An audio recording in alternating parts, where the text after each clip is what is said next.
My name is Charlotte Chum. I've been a member of the Church of Jesus Christ of Latter-day Saints for many years. The church has given me peace and direction. I want to share with you the history of the church, which is also part of my history as well. You might think the history of the church started in America in the 1800s has nothing to do with me. But in fact, it is an important part of my life, and now a part of my history. I want to share the history of the church with you. When Jesus lived on earth, he organized his church. He had 12 apostles that he ordained.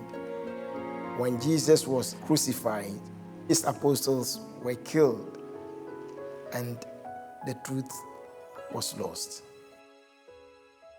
In the early 1800s, there was a young man named Joseph Smith in the United States. Joseph Smith was a 14-year-old boy. He was searching for the truth. He wanted to know which of the religions was true. One day, he was reading the scriptures, and he came across this verse in James chapter 1, verse 5, which says, "If anyone lacks wisdom, let him ask of God." Joseph Smith prayed to God for answers to his questions. And the heavens were opened before him. Heavenly Father and his son Jesus Christ appeared to the boy Joseph Smith.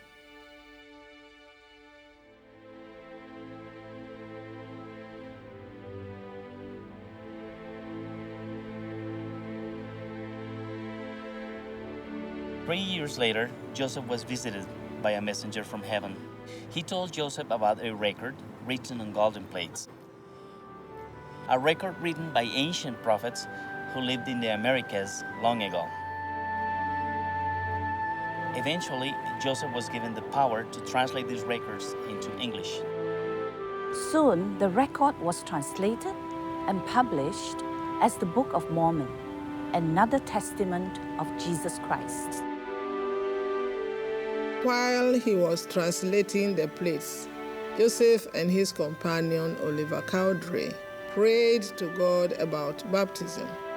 As an answer to their prayer, John the Baptist appeared and gave them the authority to baptize in God's name.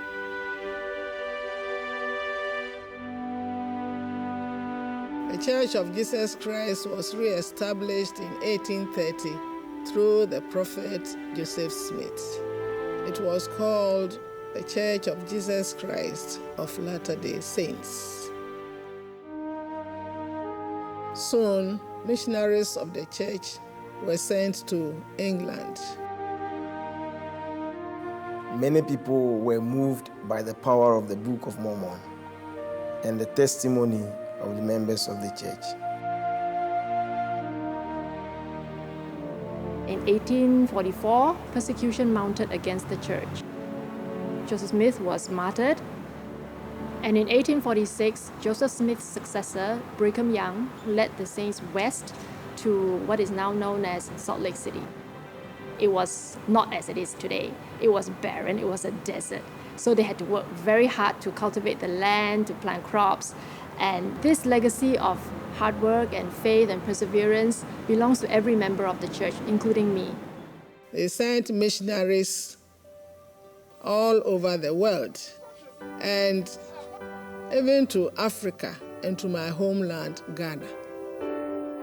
Missionaries came to my home country, Singapore, as well.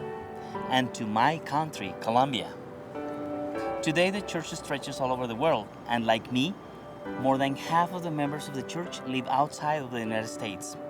So it's not American church, but it's a worldwide church. When I was 16 years old, just 2 years older than Joseph Smith when he was a boy searching for the truth, the missionaries knocked on my door and taught me the gospel.